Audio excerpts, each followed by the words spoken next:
Hello everybody. Things are happening very fast. Halo semuanya. Segalanya terjadi sangat cepat. Saat saya bangun pagi ini di Jepang, kami mengetahui bahwa Iran menyerang Amerika Serikat, dan serangan itu ditujukan ke pangkalan AS di Qatar.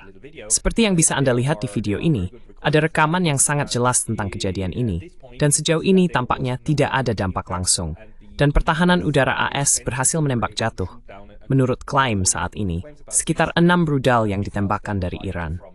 Seketika saya langsung berpikir bahwa ini memang jenis respons yang bisa diperkirakan.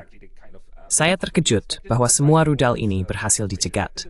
Dan kemudian kami mengetahui bahwa ternyata ada peringatan sebelumnya kepada Amerika Serikat tentang hal ini. Tampaknya tindakan ini sangat mirip dengan Iran merespons pembunuhan Tuan Soleimani, mantan kepala Garda Revolusi, pada tahun 2020. Ketua pangkalan udara AS di Irak, namun memastikan tidak aks tekana dan tidak ada korban jiwa. But made sure that it wouldn't hit anyone and that nobody died. And it seems that very similarly right now there is a... Dan tampaknya dengan cara yang sangat mirip, saat ini ini mungkin merupakan semacam upaya terkoordinasi untuk memungkinkan Iran mengatakan bahwa mereka telah membalas serangan terhadap Amerika Serikat, tetapi tanpa benar-benar melukai mereka, yang tentu saja akan memicu pembalasan yang lebih besar lagi.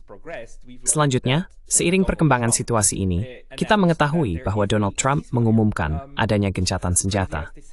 Meskipun terdengar aneh, Gedung Putih membagikan ulang sebuah pesan di Truth Social, di mana Donald Trump mengatakan bahwa telah tercapai gencatan senjata, tidak hanya antara Iran dan Amerika Serikat, tetapi juga antara Iran dan Israel.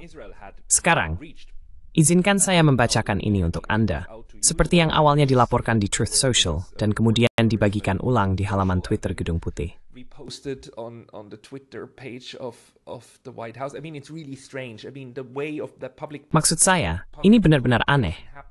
Cara komunikasi publik yang dilakukan oleh pemerintahan saat ini, dan semua orang, itu benar-benar aneh, ganjil, dan tidak masuk akal bahwa kita tidak lagi mengadakan jumpa pers. Semuanya sekarang terjadi di Truth Social. Lalu ada juga unggahan silang di media sosial untuk memberi informasi kepada masyarakat. Tapi memang begitulah keadaannya sekarang. Izinkan saya membacakan apa yang dikatakan Donald Trump. Dan ingat ini terjadi setelah, Anda tahu, Iran membalas serangan ke pangkalan AS. Coba saya tunjukkan, pangkalan AS itu ada di Qatar kan? Qatar yang kecil, tepat di depan Iran. Jadi inilah bagian yang terkena serangan tanpa benar-benar terkena.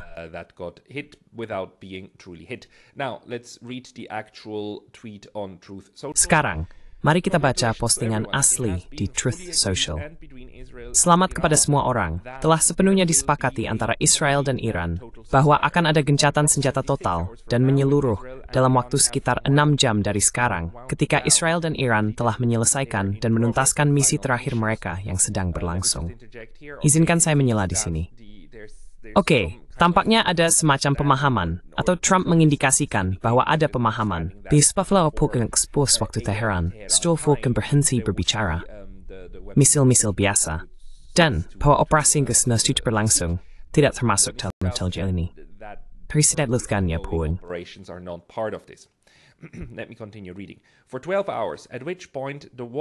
Selama 12 jam, pada saat itu, perang akan dianggap berakhir.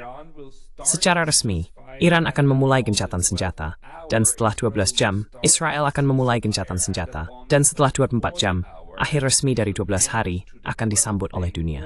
Selama setiap gencatan senjata, pihak lain akan tetap damai dan saling menghormati. Dengan asumsi semuanya berjalan sebagaimana mestinya, dan memang akan begitu, saya ingin mengucapkan selamat kepada kedua negara, Israel dan Iran, atas ketahanan, keberanian, dan kecerdasan mereka untuk mengakhiri apa yang seharusnya disebut perang 12 hari. Ini adalah perang yang bisa saja berlangsung selama bertahun-tahun dan menghancurkan seluruh Timur Tengah. Tetapi itu tidak terjadi dan tidak akan pernah terjadi.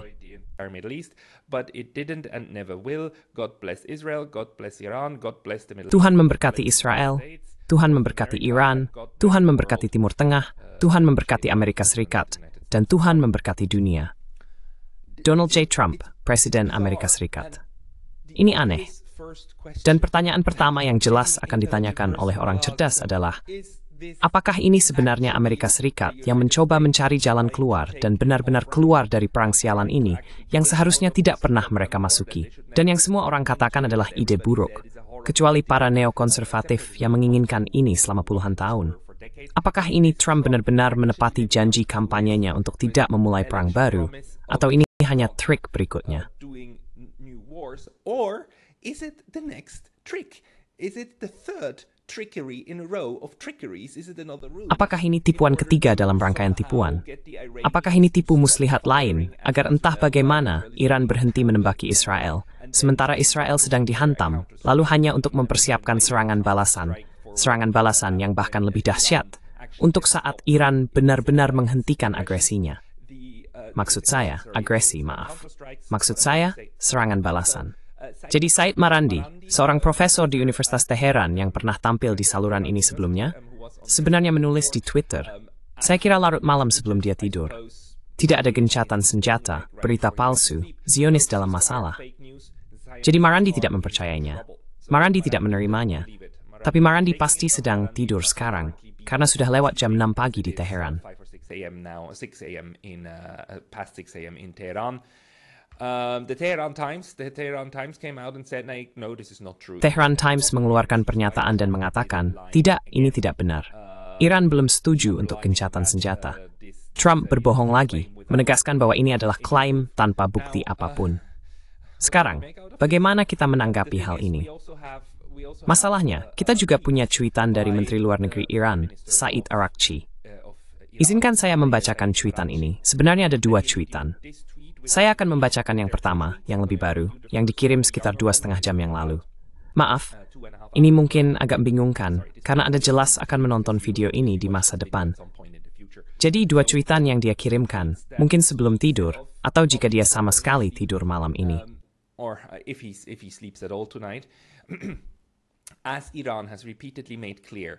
Seperti yang telah berulang kali ditegaskan oleh Iran, Israel lah yang melancarkan perang terhadap Iran, bukan sebaliknya.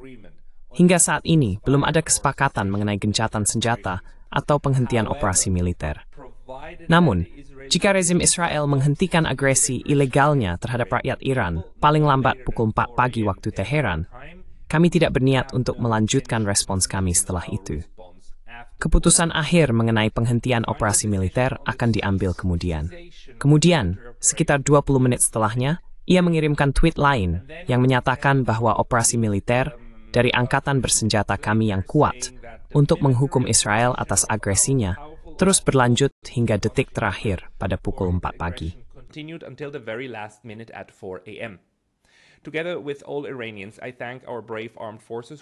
Bersama seluruh rakyat Iran, saya mengucapkan terima kasih kepada angkatan bersenjata kita yang berani, yang tetap siap membela negara tercinta kita hingga tetes darah terakhir, dan yang merespons setiap serangan musuh hingga menit terakhir. Jadi bagi saya, pernyataan dari Menteri Luar Negeri ini menunjukkan bahwa ada semacam pemahaman bahwa pukul 4 pagi waktu Teheran adalah batas waktu tertentu, dan bahwa perintah pasti telah diberikan kepada pasukan Iran untuk menghentikan pertempuran, menghentikan operasi pada pukul 4 pagi. Karena jika tidak, Menteri Luar Negeri tidak akan berbicara tentang menit terakhir pada pukul 4 pagi. Maksud saya, jika memang tidak ada waktu batas yang disepakati. Jadi, meskipun saya sangat mengagumi Profesor Marandi, mungkin kali ini memang benar. Kita tidak tahu. Maybe this time it's true. We don't know. I mean, at least Arakchi, Foreign Minister Arakchi. Maksud saya, setidaknya Arakchi, Menteri Luar Negeri, tampaknya percaya akan hal itu. Atau tampaknya memberi sinyal bahwa ada suatu pemahaman, entah itu pemahaman formal, apakah ini dinegosiasikan, atau jika ini hanya tawaran dari Amerika Serikat dan pihak Iran menerimanya, dan berkata, baik, mari kita coba ini. Mari kita lihat apakah ini akan mengarah pada penghentian permusuhan. Kita tidak tahu. Kita juga tidak tahu apakah pemerintahan Trump sedang memberi tekanan pada Israel saat ini untuk berhenti. Karena jelas, seluruh situasi ini bergantung pada apakah Israel juga akan berhenti menembak. Israel also will stop firing, right? If they don't stop, if they do what they did in Jika mereka tidak berhenti, jika mereka melakukan apa yang mereka lakukan di Lebanon, jika mereka melakukan apa yang mereka lakukan di Suriah, yaitu menyetujui gencatan senjata lalu tetap saja terus menyerang pihak lain. Dan media barat kemudian terus membuat berita utama tentang serangan Israel, menimbulkan keraguan tentang gencatan senjata, seolah-olah itu bukan sudah pelanggaran gencatan senjata. Maka, ya, itu juga akan menjadi sebuah pola. Ada pola yang jelas di mana Israel menyetujui gencatan senjata, lalu secara terang-terangan melanggarnya, dan berpura-pura bahwa itu normal selama gencatan senjata masih tetap menyerang pihak lain. Dan kemudian, jika pihak lain membalas, maka itu dianggap sebagai pelanggaran gencatan senjata.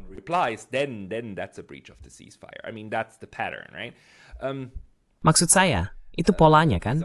Momen yang aneh, sangat aneh. Sekarang kita sudah melihat artikel-artikel ini muncul di New York Times, yang benar-benar membuat saya bertanya-tanya. Bagaimana New York Times bisa menyiapkan semua ini begitu cepat? Anda tahu, artikel tentang bagaimana Qatar campur tangan dan membujuk Iran untuk menerima kesepakatan gencatan senjata, kata para diplomat. Maksud saya, bagi saya ini terdengar sedikit, bukan sedikit, tapi sangat, seperti New York Times sudah mencoba membentuk opini, Anda tahu, membentuk opini ke masyarakat AS bahwa gencatan senjata sudah disepakati, dan semuanya dilakukan dengan sangat taktis. Dan ini adalah operasi jangka panjang. Dan apapun yang terjadi selanjutnya, jika Iran tidak menerimanya, maka jika Iran terus menembak, maka Iran adalah penyerang dan agresor.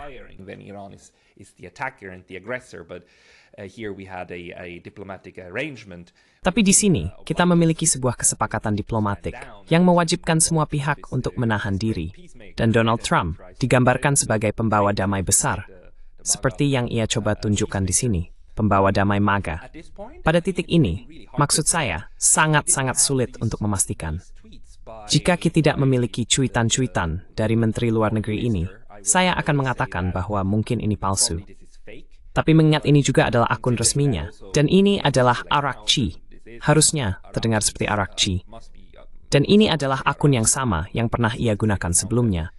Ini sepertinya bukan berita palsu, bahwa setidaknya Iran tampaknya sedang mencoba memerintahkan militernya untuk menahan diri selama Israel melakukan hal yang sama.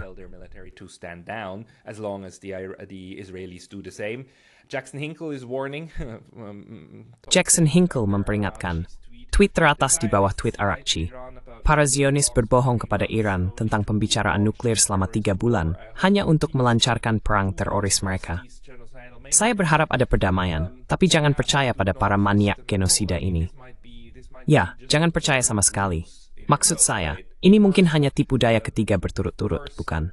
Pertama, pura-pura melakukan negosiasi diplomatik dengan AS, padahal sudah memberi lampu hijau untuk serangan Israel. Kedua, memberitahu Teheran bahwa AS akan butuh waktu 2 minggu untuk memutuskan apa yang akan dilakukan. Padahal sebenarnya sudah memberi lampu hijau untuk pemboman B-2 terhadap struktur militer tersebut.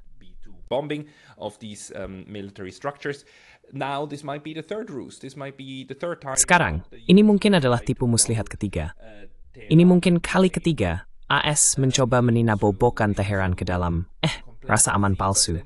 Tapi sekali lagi, saya tidak melihat bagaimana mereka saat ini, selain menghentikan tembakan untuk sesaat, bagaimana mereka benar-benar akan lengah.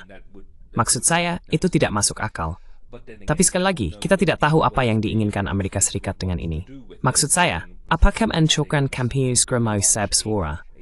Dan hanya lebih memastikan, sama itu, itu Iran elite. Siapa yang tahu?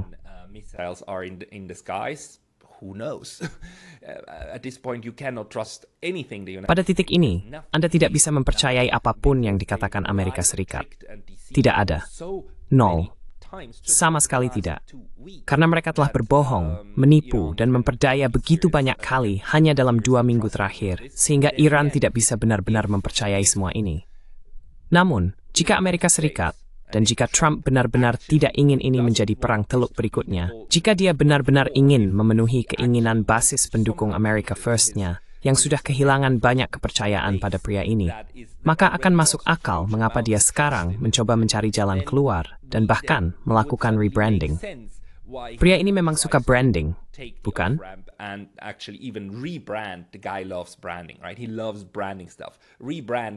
Dia suka melakukan branding, memberi merek ulang apa yang baru saja terjadi sebagai perang 12 hari. Tentu saja, merujuk pada perang 6 hari yang pernah dilalui Israel di masa lalu. Jadi maksud saya, setidaknya untuk saat ini, dari cuitan ini dan cara dia mengekspresikan dirinya, tampaknya dia ingin meredakan situasi ini. Namun, kita juga tidak tahu apakah ini seperti menawarkan ranting zaitun di satu tangan dan menyembunyikan belati di tangan lainnya, hanya menunggu sampai Iran meraih ranting zaitun itu. Kita tidak tahu. Bisa jadi salah satu dari dua kemungkinan, 50-50. Marandi tidak mempercayainya. Jackson Hinkle juga tidak mempercayainya. Tidak ada yang melihat 2 minggu terakhir ini bisa langsung berkata, oh bagus, kita sudah selesai dengan ini.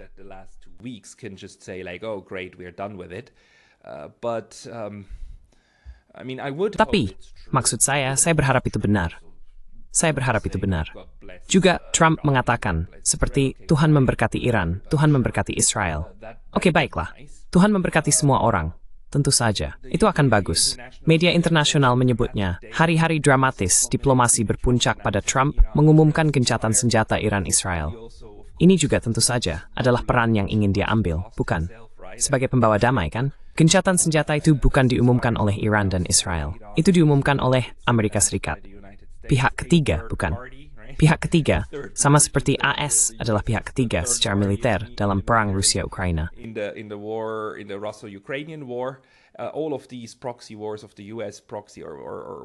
Semua perang proksi ini, perang proksi AS, atau apapun sebutannya, atau perang koalisi, kemudian dibingkai seolah-olah AS masuk di tengah-tengah dan memaksakan perdamaian.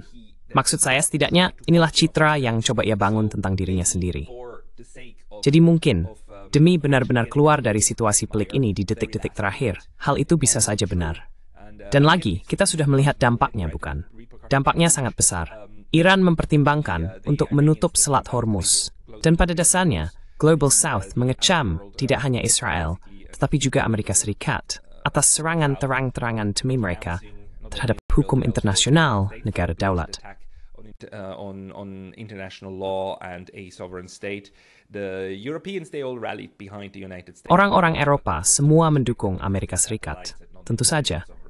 Tapi itu sudah bisa diduga karena mereka adalah satelit dan bukan negara berdaulat yang independen. Mereka seperti anjing pudel, dan pudel mengikuti apa yang dikatakan tuannya. Jadi itu hal yang normal. Tapi seluruh dunia bebas, negara-negara Global South, mereka tidak menginginkan ini. Mereka tidak senang dengan hal ini. Pakistan juga tidak senang. Reaksi baliknya sangat besar.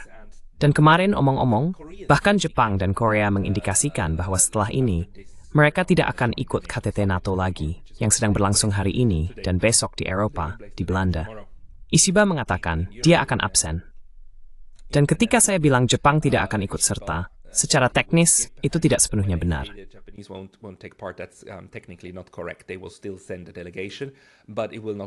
Mereka masih akan mengirim delegasi, tetapi tidak pada tingkat tertinggi. Ishiba tidak akan hadir, dan Presiden baru Korea Selatan juga tidak akan hadir. Jadi tidak akan ada pertemuan puncak atau pertemuan di sela-sela antara mereka dan Trump, atau antara mereka dan para pemimpin lainnya. Ini adalah cara yang jelas bagi Jepang dan Korea Selatan untuk menunjukkan ketidakpuasan mereka. Ketidakpuasan yang sangat kuat terhadap seseorang yang juga mereka anggap sebagai sekutu. Bukan, Amerika Serikat adalah sekutu kedua negara ini. Namun ini adalah pertama kalinya sekutu Asia tersebut benar-benar secara terbuka menunjukkan ketidakpuasan yang sangat-sangat kuat terhadap apa yang sedang terjadi dan bahwa mereka ingin menghindari pada saat ini, terlihat seolah-olah berada di barisan yang sama dengan satelit-satelit Amerika Serikat lainnya.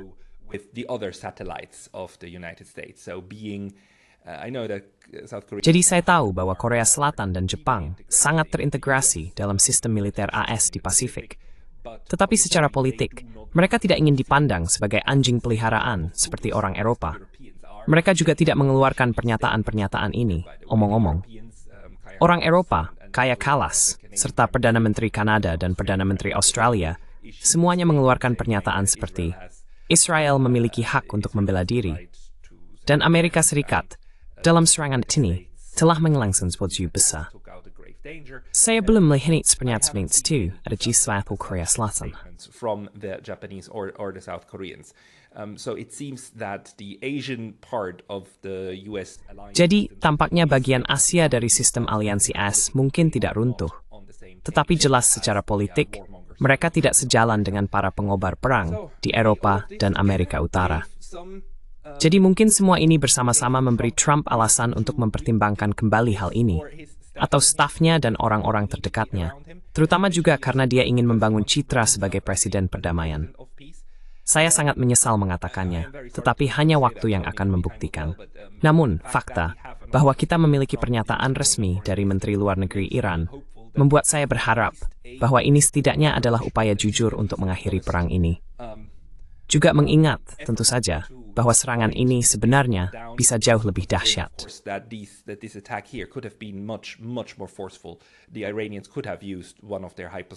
Orang Iran bisa saja menggunakan salah satu rudal hipersonik mereka yang tidak bisa dihentikan, dan rudal itu akan menembus, dan mereka benar-benar bisa menargetkan sesuatu. Mereka bisa saja membunuh tentara Amerika. Jadi fakta bahwa mereka bahkan tidak mencoba, terlepas dari apakah mereka mengumumkannya atau tidak, terlepas dari apakah orang Amerika tahu atau tidak, dan mungkin saja sangat mungkin orang Amerika memang tahu. Mungkin saja mereka sudah diperingatkan, karena itu yang pernah terjadi sebelumnya. Jadi, jika memang begitu, maka ini sebenarnya adalah jalan keluar untuk menghindari perang Teluk Ketiga dan mengubahnya menjadi perang 12 hari, seperti yang sudah diberi label oleh Trump. Semoga yang terbaik, dan saya akan mengirimkan beberapa pembaruan di masa depan. Terima kasih. And some updates in the future. Thanks.